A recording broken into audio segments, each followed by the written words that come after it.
네, 할 말을 한다. 올해도 할 말은 합니다. 익산의 쓴소리 김영근 전 도의원, 군산의 정보통 박재만 전 도의원과 함께하죠. 두 분 어서 오세요. 예, 안녕하세요. 반갑습니다. 복 많이 받으십시오. 네, 복 많이 받으시고 이 새해도 됐고야 했으니 우리 두 분의 새해 다짐, 소원이랄까요? 좀 한 말씀씩 듣고 시작을 해볼까요? 네, 김영근 전 의원. 네. 올해가 소해이기도 하죠. 그래서 저는 개인적으로 우보말리, 오버말리. 예, 우직한 소의 걸음이 만리를 간다라는 말을 평소에도 좋아하고 있습니다. 네. 처음부터 거창한 계획 세우지 마시고 우직하게 한 걸음 한 걸음 나아가다 보면은 만리가 그리 멀지 않다라고 생각이 됩니다. 그래서 올해는 우직하게 이 지난해의 어려움 다 이겨내는 그런 걸음걸이로 우직하게 만리를 갔으면 하는 그런 소망을 네. 말씀드립니다. 다들 알고는 있지만 정작 실천하기는 쉽지 않은 이런 말인 것 같아요. 네, 네, 박재만 저는 의원. 뭐 군산이 현대중공업과 GM 자동차 이후 인구가 해마다 약 한 3천 명씩 줄어들기에 남아 있는 시민들도 경제적으로 점점 어려워지거든요. 좀 군산에 좀 양질의 일자리가 많이 생기기를 바라고, 개인적으로는 제가 지금 업무상 네덜란드에 좀 가볼 일이 있는데 코로나 때문에 꼼짝을 못 하고 있습니다. 그래서 올해 좀 코로나가 종식되어서 비행기를 좀 탈 수 있으면 하는 그런 소원입니다. 아니 거긴 왜 가세요? 아니 뭐 업무상 거기 좀 회사를 방문해야 되는데요. 네, 코로나가 터지는 바람에 지금 꼼짝 못 하고 있습니다. 우리 모두가 박재만 전 의원의 네덜란드 출장을 좀 기원을 해야 될 것 같아요. 그만큼 코로나19가 많이 좀 상황이 좋아졌다 이런 뜻이기도 하니까. 자, 내년이 또 선거잖아요. 예, 그렇죠. 벌써부터 이제 지방선거 이야기 나오는데 이맘때쯤 되면 지방의원들은 어떤 준비들 하세요? 지방의원들에게 이맘때 어떤 시간일까요? 우선적으로 코로나 때문에 많은 제약이 있겠지만 개별적으로는 뭐 대개 새해가 오면은 주민들 찾아뵈면서 인사도 하고 또 덕담도 나누고 그러는데, 사실은 지금 코로나 시국이다 보니까 그런 점들의 애로가 많은 것 같습니다. 네. 이 출마 여부에 대해서도 좀 그 확정을 하는 시기죠? 어떤가요, 박재만 전 의원? 아직은 조금 더 지켜보는 시기고요. 지켜보는 예, 시기인가요? 예, 뭐 네. 지금 시기는 경쟁자들의 동향을 좀 살피고요. 네. 그다음에 내가 본인이 선거에 나갔을 때 어떤 사람들한테 도움을 받아야 되는 뭐 조직을 좀 다듬는 시기라고 말할 기획을 하는 시기. 네, 그렇죠. 네. 송하진 지사가 역시 신년 기자회견 가지면서 출마 여부에 대해서는 좀 두루뭉실하게 넘어갔어요.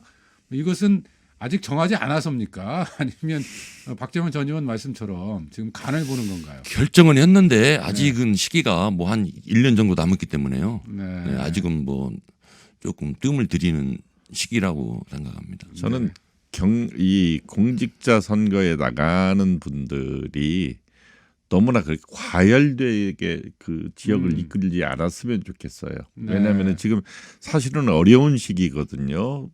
뭐 사회, 경제 모든 게 다 어려운 시기에 그냥 선거를, 그러니까 뭐 이를테면은 이것만 이렇게들 흔히 얘기해요. 네. 정치만 있고 다른 게 없다. 예, 이런 소리 듣지 않도록 지역을 네. 살펴가면서 또 정치도 논했으면. 너무 빨리 좋겠습니다. 과열되는 것은 좋지 않다. 예. 아니 근데 이미 출마 의사를 명백히 밝히신 분도 계시잖아요. 예, 그건 뭐 그분이고요. 그건 그분이고요. 알겠습니다. 예. 네. 뭐 이를테면 한 말씀 더 드리자면, 지금 작년에 지방자치법이 전면 개정됨에 따라서 올부터는 많은 변화가 예상이 되거든요, 공직사회에. 그래서 이런 걸 차라리 차분하게 준비하다 보면은 더 좋은 일이 있지 않을까 이렇게 생각이 듭니다. 그나저나 두 분은 출마하세요? 저 박재만 의원님부터 하세요. 그거 말하면 저도 네. 뭐 아직은 뜸을 들이는 시기입니다. 알겠습니다. 그거 말씀하시면 안 될 것 같군요. 선거법 위반한 소지가 있기 때문에. 자, 알겠습니다. 우리 이야기도 좀 나눠보죠. 지금 정읍시위회 이야기 한번 해봤으면 좋겠는데, 지난 11월이었죠. 지금 예산안 심사를 앞두고 집행부와 의회가 같이 식사를 했어요. 식사를 하면서 건배사로 원안 가결을 외쳤다. 좀 이렇게 알려지면서 논란이 되고 있는데, 뭐 박재만 전 의원 상황을 좀 확인해 보셨죠? 네, 지난 11월 6일 날 정읍시의원 약 한 13분하고 그다음에 정읍시 간부 한 10분 정도고 식사하는 자리에서 그 의장단 한 분이 건배사를 제외하면서 원한 가결이란 그 건배사를 냈거든요. 이거는 한마디로 집행부들에게 기분 좋게 네. 한 소리인가 진심인가는 파악할 수 없고요. 의례적인 인사말이었는지 네. 아니면 진심을 담아서 결의를 한 건지. 네, 그런데 그런 네. 자리에서 의례적인 인사라기도 원한 네. 가격이란 말은 적절하지 않다. 네, 의원으로서 그 할 말이 아니죠. 13명의 의원이 참여했다고 했는데 전체 네. 정원이 몇 명이에요? 17분인데요. 그중에서 네. 4분은 빠지신 거예요? 네, 4분 정도는 네. 참석을 안 했다. 그러면 이런 자리가 원래 어느 지역에나 관행적으로 있는 겁니까? 어떤가요? 네, 그렇죠. 뭐 네. 어떤 예산안 심사 앞두고 네. 집행부와의 집행부하고 상견례 자리라고 하죠. 상견례 자리. 네, 보통 상견례 자리인데 뭐 그 자리에서 특별히 예산에 관한 얘기는 네. 제 경험으로는 별로 한 적이 없거든요. 그럼 그냥 어떤 이야기를 하기 덕담 위해서 얘기하고 네. 뭐 애로사항 정도 얘기하고 그 정도 자리지 그 자리가 예산 심사를 앞두고 만든 자리이기 때문에 네. 예산 얘기를 하면은 의원들 입장에서는 좀 불편하거든요. 그러니까 구체적인 이야기를 하지는 않고. 네, 네. 근데 어쨌든 예산안 심사를 앞두고 집행부와 의회 간의 만남의 자리를 갖는 건 관행이다. 네. 네. 김영근 의원도 아니, 참여해 보신 적이 있으세요? 관행이라고 할 수는 없고요. 네. 이건 있어요. 예산안 심사를 앞두고 나서 상임위에다가 해당 그 소관 업무 실국에서는 우리들 예산은 이렇게 편성을 했습니다라고 해서 주요 그 예산을 설명하는 자리는 있습니다. 그건 네. 공식적입니다. 그건 그런 자리가 끝나고 식사 자리를 대개 마련을 하거든요. 네. 근데 제 경험으로는 제가 초선 때는 그런 자리가 있었는데 네. 제가 위원장을 하면서는 그런 자리를 아예 없앴습니다. 없앴고 아니 왜 없애신 이유가 있을 거 아니에요?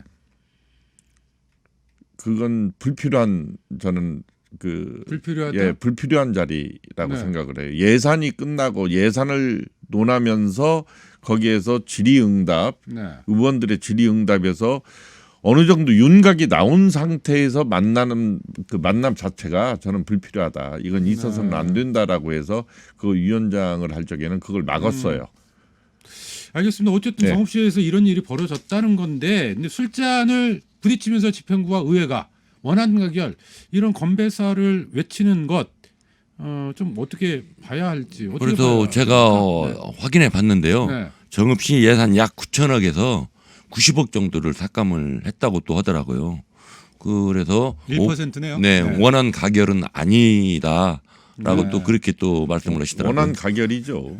예. 네. 9천억에서 90억 정도요? 네. 90억이라고 한다면 그건 저는 원한 가결이라고 봅니다. 어쨌든 뭐 시의회는 그렇게 이야기를 했습니다만 그건 적절하지 않다. 절대 거죠? 적절하지 네. 않죠. 지금 우리가 우리나라는 기관 대리평이거든요, 사실은. 그래서 의회에 주어진 책무는 분명히 견제와 감시 그리고 감사와 예산의 의결이라는 권한을 가지고 있는데 이를테면 기관 통합평까지 네. 뭐 통합평 같이 보이게 한다고 하는 건 이건 절대 있어서는 안 되는 이야기죠.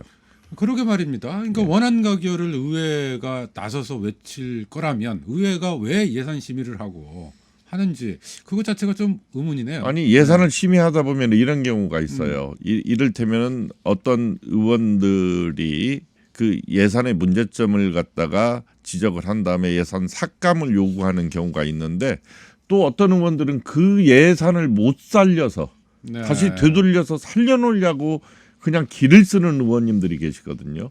이건 역시도 과히 좋게 보이지 네. 않는 의회 내 풍경 중에 하나입니다. 이와 관련해서 시민단체도 성명을 냈다고요. 네. 네.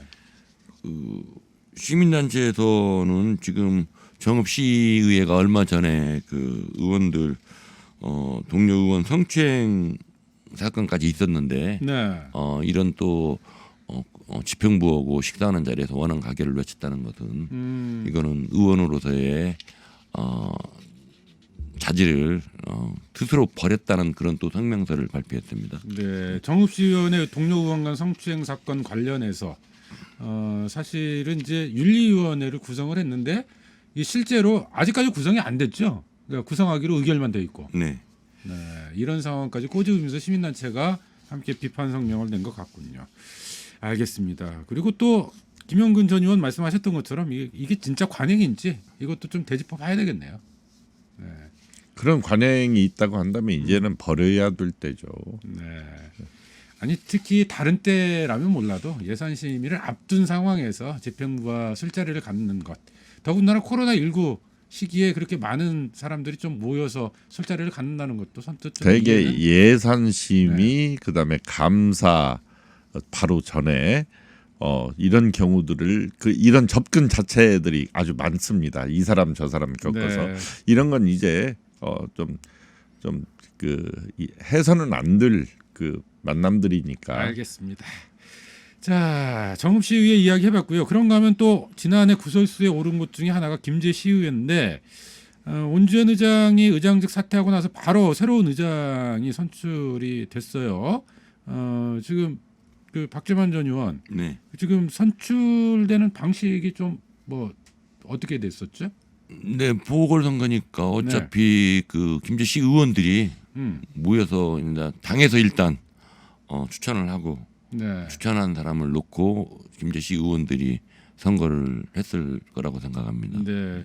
김제시의회 첫 여성 의장이 탄생을 했어요. 네. 알겠습니다. 이쯤에서 직접 그 김제시의회 김영자 의장 전화로 만나 보겠습니다. 의장님 안녕하세요. 네, 안녕하세요. 네. 늦었지만 축하드립니다. 감사합니다. 네. 소감이 어떠세요? 예, 저 수혜를 말씀드리기 앞서서요. 이렇듯 막중한 시기에 저 의장직을 맡게 되어서 제 어깨가 굉장히 무겁습니다. 앞으로 이제 민의를 대변하고요. 시민의 삶의 질 향상을 위해서 최선을 다해 나갈 생각입니다. 알겠습니다. 네. 자, 당선 배경이랄까요? 동료 의원으로부터 신임을 얻은 배경 어떻게 파악하고 계세요? 제가 이제 삼선 의원이잖아요. 네. 뭐 초선 때부터 김제 시민의 행복이라든가 김제시의 발전을 최우선 과제로 삼아서 의정 활동을 해오고 있어요. 네. 네, 예를 들어서 이제 조례를 제정하거나 예산을 심의할 때도 이제 공익을 먼저 중시했고요. 집행부와 관계에서도 이제 견제보다는 저는 정책 대안을 이렇게 제시하는 그런 균형과 상생의 길을 모색해 왔습니다. 그래서 아마 동료 의원님들께서 저의 이러한 사심 없는 그런 의정 철학에 신임을 보내주신 것 같아요. 네. 자, 김제시의 뭐 여러 가지로 어려운 상황들이 좀 많이 있는 것 같아요. 의원들 간에 이제 불미스러운 일이 있었고요. 이런 상황에서 의장직을 수행하시고 또 그 과정에서 보면 의장직을 둘러싼 갈등들도 좀 존재하지 않았습니까? 네. 네, 이런 상황에서 뭐 갈등 해결, 봉합을 위한 역할이랄까요? 어떻게 생각하고 계세요? 네.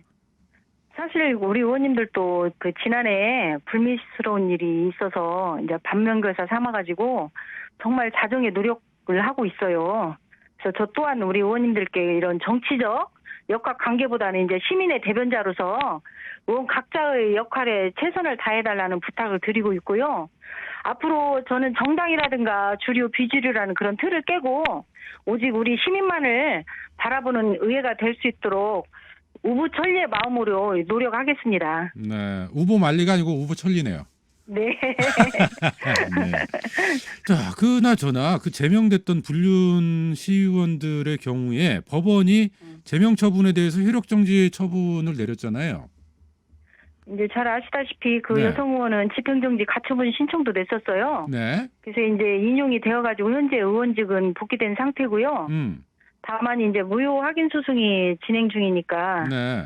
저희 의회도 뭐 의원직 복귀하는 관계없이 승수를 위해서 충실히 이제 대응해 나갈 계획입니다. 저희는. 네. 지금 그러면 그 여성 의원만 지금 집행정지 신청을 했고 네네. 남성 남성 의원은 의원은 안 하셨죠. 무효 소송은 제기한 상태인가요? 남성 의원도? 네네. 네, 같이 여성 네. 남성 의원 두 분 다 무효 확인 소송은 진행 중입니다. 네. 그 소송 결과를 지켜봐야 됐고 재판 결과는 네. 보통 언제쯤 나올 걸로 예상을 하세요? 지금 1차 변론은 했는데 네. 저희가 그것까지는 확실히 알 수는 없고 2차 변론이 이제 1월 한 말쯤 잡혀 있다고 해요. 네. 예, 그래서 뭐 그렇게 시간이 좀 길게 갈 것 같기는 하고요. 지금 네. 이쯤에서는 뭐 언제쯤 끝난다고 말씀은 못 드리겠네요. 그 김제시 의회 차원에서 좀 이와 관련해서 뭐 본안 소송이 진행 중이긴 합니다만 지켜보는 것 말고 뭐 또 다른 대응이나 이런 게 가능한 게 있어요? 없습니다. 저희가 전혀 소송 중에는 없어요? 뭐 시민 뭐 모임에서도 제명을 다시 하라고 성명서를 냈지만요. 저희가 이렇게 소송 중인 건은 저희가 제명을 다시 한다는 할 수가 없어요. 그런 것들을. 한다고 해도 그래서 효력을 갖기가 어렵고. 네, 갖기가 어렵고 법적으로. 네. 그래서 이제 저희는 일단 그 무효 확인 소송에 관해서 거기에 충실히 아까도 말씀드린 것처럼 대응해 네. 나갈 계획입니다. 예. 아니 근데 이 사건으로 인해서 김제시 의회 전체의 명예가 많이 훼손이 됐지 않습니까? 네, 네. 훼손된 김제시 의회 명예를 좀 회복하기 위해서라도 뭔가 좀 노력이 필요할 것 같은데요. 법적으로 할 수 있는 부분은 이제 의회에서는 없고요. 네. 전에도 말씀드렸잖아요. 좀 전에도. 그러니까 저희도 이제 그 소송에 관해서만 거기에 대응하는 데 있어서 그렇게 할 수밖에 없는 상황이에요. 네. 저희가 법적으로는 다르게 더 할 수 있는 부분이 없고 이제 아까 그 말씀드렸다시피 저희 의원님들께서 이제 남은 임기가 얼마 안 남았지만 시민들을 위해서 열심히 해서 명예를 회복하는 방법밖에 없지 않나 그렇습니다. 알겠습니다. 예. 자, 그런가 하면 남성 중심의 정치 문화를 개선하겠다 이런 말씀도 하셨더라고요. 네. 네. 그동안 여성 의원으로서 다소 불편했던 관행들 뭐 이런 것들도 좀 많이 있었던 것 같아요. 어떤 점들이 특히 그렇습니까? 글쎄 여성원으로서 뭐 불편한 관행이 있었다기보다는 저는 이제 의정생활을 함에 있어서 양성 평등이라는 그 대전제를 제가 생활정치에 접목하겠다는 뜻으로 이해해 주셨으면 해요. 그리고 이제 제가 김제시의 최초 여성 의장이잖아요. 네. 그래서 여성 의장을 신호탄으로 해서 많은 여성들이 사회 리더나 정계에 진출할 수 있는 그런 사회적 공감대가 형성되었으면 하는 바람입니다. 네. 우리 사회 전체가 그렇게 양성평등의 사회로 가야겠죠. 네. 네네. 그런 가운데 의회 내에서도 특히 불거지는 이제 문제가 있을지 이게 이제 궁금한데 특별히 제가 좀 이제 이런 건 개선해보겠다 계획 잡고 계신 게 있으세요? 3선인데 제가 네. 이제 처음에는 초선일 때는 조금 남녀 의원들 간에 그런 뭐 예산 문제 갖고도 좀 그런 게 있었어요. 서로 줄다리기 하는 모습들이. 근데 지금은 지금 양성평등, 양성은 이제 성평등이라고 하죠. 네. 근데 많이 좋아졌어요. 제가 3선째 하다 보니까 우리 남성 의원님들도 그렇게 뭐 남성, 여성 가리지 않습니다. 요새는. 그렇게 알겠습니다. 가리지 않고 해서 크게 그렇게 뭐 불편한 건 없고 제가 생각할 때는 여성 의원으로서 여성 의원들이 조금 더 세심하고 꼼꼼하게 일을 하지 않나 그런 생각을 해봅니다. 네. 네. 저 앞에서 이제 집행부의 관계 뭐 견제보다는 또 대안을 제시하는 그런 관계를 만들어 가겠다 이런 말씀도 좀 해주신 것 같은데 네. 이 자칫 정읍시 의회 사례를 저희가 앞서서 짚어봤습니다만 예산안 심사 앞두고 원안 가결 이렇게 외치면서 술잔을 부딪히는 모습을 두고 비판 여론도 많거든요. 네. 이 집행부와의 관계 쉽지만은 않아 보여요. 어떻게 해야 될까요? 흔히들 뭐 집행부와 의회와 관계를 수레의 양바퀴라고 하잖아요. 네. 근데 저희는 이제 뭐 갈등과 반목보다는 균형과 상생의 관계를 유지해 나가는데 저는 초점을 맞출 생각이거든요. 그래서 네. 뭐 정읍시 의회 금방 비유를 해주셨지만 저희 김제시 의회는 어쨌든 선출직 의원들로서 그런 시민들한테 부끄럽지 않게 그렇게 균형 상생 관계를 유지해 나가겠습니다. 네. 김재혁 씨도 코로나19로 어려움을 겪고 있으실 텐데 끝으로 한 말씀 부탁드릴까요? 네. 김제가 지금 가나안 유양한 바 코로나로 인해서 우리 김제 시민들은 지금 패닉 상태에 있거든요. 또한 지역 경제에 활력을 잃고 있고요.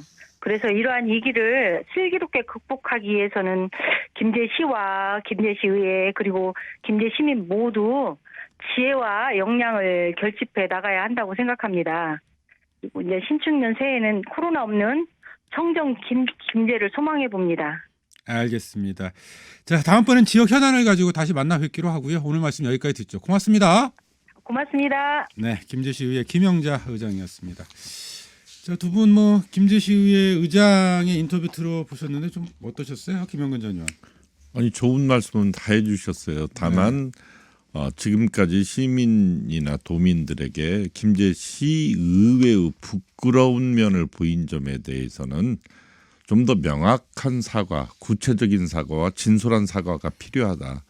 이 말씀은 조금 부족했던 것 같아요. 그냥 우리들의 일이다라고 생각을 하고 계신 것 같은데 그러지 않았으면 네. 좋겠어요. 박정훈 전 의원은 어떠셨어요? 저는 뭐 새롭게 선출된 김영자 의장님을 중심으로 김제 시민을 위해서 좀 제대로 밥값하는 김제시 의회로 거듭나기를 응원하고 싶습니다. 네. 그런 차원에서 김제시 의회가 안고 있는 과제랄까요? 좀 어떤 게 있을까요? 김영근 의원님 말씀처럼 시민들에게 진정되게 솔직하게 이렇게 사과부터 시작하고 정말 열심히 뛰어서 김제 시민들을 위한 의회로 거듭나야 된다고 생각합니다. 지금 앞서 이제 그 김영자 의장님 말씀은 이 본안 소송이 진행되고 있기 때문에 그 문제와 관련해서 특별히 의회 차원에서 할 수 있는 게 없다. 이런 말씀이셨거든요. 뭐 어떻습니까? 뭐 할 수 있는 게 뭐 없습니까? 아니요. 저는 의회에서 그 제명을 의결했기 때문에 분명히 이것은 법원의 판단이겠지만은 법원의 이제 판단이 남아 있는 거잖아요. 다만 의회는 의회 나름대로 저는 할 일이 있다라고 생각을 합니다. 가령 어떤 걸까요? 뭐 이를테면은 이 자리에서 지금 법원에 계류 중인 재판인데 좀 이상하지만 좀 말하기는 어색할지 몰라도 불륜이었는가 안 했는가는 그 내부에서는 다 알잖아요. 그렇다고 한다면 거기에 적절하게 대응해서 시민의 명예를 회복하는 그런 몫이 지금 의회에 저는 남아 있다라고 생각을 해요. 윤리위원회를 뭐 다시 소집해서라도 뭐 회의 출석 정지라든가 그런 방법은 그렇죠. 가능하다고 생각합니다. 제명과는 달리 예. 그런 것들도 좀 예. 진행할 수 있다. 예, 그러니까 지금 법원에 계류 중이니까 이 판결이 나올 때까지는 이러저러 하겠다라는 거 할 수 있는 거죠. 알겠습니다. 할 말은 한다. 오늘은 정읍시의회 그리고 익산시의회 이야기, 익산시의회는 김제시의회 얘기 안 했습니다. 이야기 나눠봤습니다. 다음에 익산시의회 이야기 한번 나눠보기로 하죠. 김영근 전 의원, 박재원 전 의원이었네요. 두 분 오늘 말씀 고맙습니다. 네, 수고하셨습니다. 감사합니다.